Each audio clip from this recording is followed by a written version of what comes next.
Baik, saya akan menjelaskan sistem terdistribusi. Nah, sistem terdistribusi itu seperti digambar. Di tengahnya itu ada cloud communication network yang menghubungkan beberapa device. Di antaranya ada komputer, laptop, HP, server yang memproses ke database, dan lain-lain. Nah, prosesnya itu yang pertama dijalankan secara bersamaan, execute currently. Yang kedua, interaksi untuk bekerja sama dalam mencapai tujuan yang sama.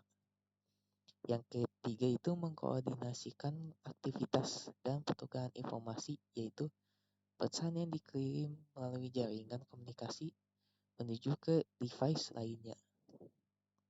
Nah, apa itu sistem terdistribusi?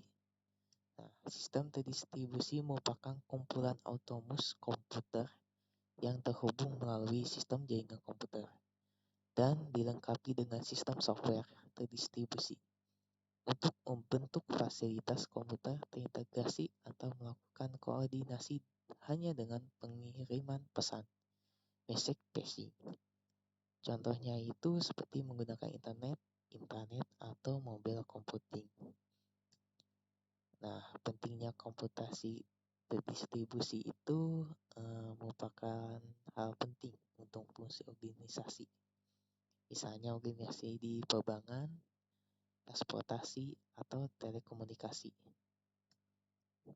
Oke, mengapa sistem terdistribusi? Oke, yang pertama itu ada performanya. Sekumpulan prosesor dapat menyediakan kinerja yang lebih tinggi daripada komputer yang terpusat. Maka dari itu performanya itu sangat bagus. Distribusi. Banyaknya aplikasi yang terlibat sehingga lebih baik jika dipisah dalam mesin yang berbeda. Contohnya aplikasi perbankan dan atau komersial. Pemberian tugas ke prosesor cukupnya sehingga untuk kerja keseluruhan sistem teroptimisasi, jadi dipisahkan. Komputer memiliki fungsi yang berbeda-beda.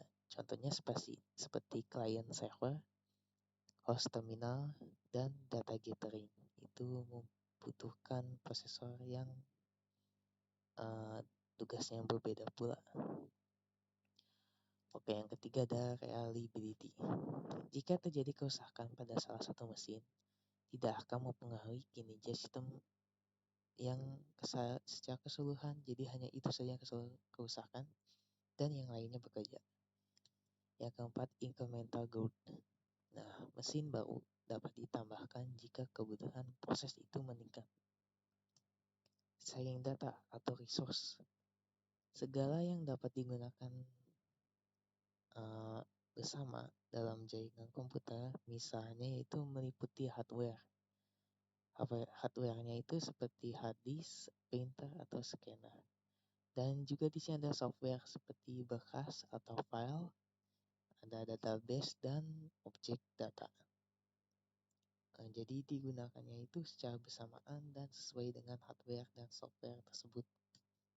Dan di sini ada komunikasi. Yang ini komunikasinya itu melalui interface dan UX, user experience dalam user. Jadi agar masing-masing firmware tersebut akan mengerti apa yang terjadi di dalam program komputer ini. Oke, karakteristik sistem terdistribusi. Karakteristik sistem terdistribusi itu beberapa pemakainya ada yang menggunakan browser untuk mengakses suatu halaman web secara bersamaan atau deadlock. Yang kedua itu ada no global clock. Itu sulit mensinkronkan waktu seluruh komputer yang terlibat nih. Jadi karena banyak sekali komputer yang digunakan, hal tersebut berpengaruh pada pengirim pesan seperti saat beberapa proses berebut ingin masuk ke critical section. Oke, yang ketiga itu ada independent failure of component. Setiap komponen pasti mengalami kegagalan. Namun, komponen lain harus tetap berjalan walaupun yang beberapa bagian sistem itu mengalami kerusakan atau kegagalan. Oke, permasalahan dalam sistem terdistribusi. Yang pertama, heterogenan komputer atau heterogeneity. Heterogeneity itu masalahnya itu suatu sistem terdistribusi dapat dibangun dari berbagai OS, hardware, dan PL yang berbeda. IP dapat digunakan untuk mengatasi perbedaan jaringan. Middleware mengatasi perbedaan lainnya. Oke, yang kedua itu ada keterbukaan, openness. Yang pertama, mendukung extensibility. Yang kedua, perlu integrasi berbagai komponen yang dibuat oleh programmer atau vendor yang berbeda. Oke, ketiga itu ada keamanan atau security. Yang pertama ada shared resource dan transmisi informasi rahasia yang perlu dilengkapi dengan enkripsi. Yang kedua ada cegah denial of service seperti privasi, authentication, dan availability. Yang keempat ada perluasan, scalability. Nah, yang pertama itu ada penambahan pemakai membutuhkan penambahan resource yang konstan atau yang secara cepat. Yang kedua itu cegah bottleneck atau bilang sistem yang terstuck untuk mencegah tersebut. Nah, yang ketiga itu jika perlu menggunakan replikasi seperti contoh di bawah ini. Target komputer web server dan percentage. Nah, ini itu menggunakan replikasi agar membingungkan oknum yang ada di luar. Yang kelima, penanganan kegagalan, failure handling.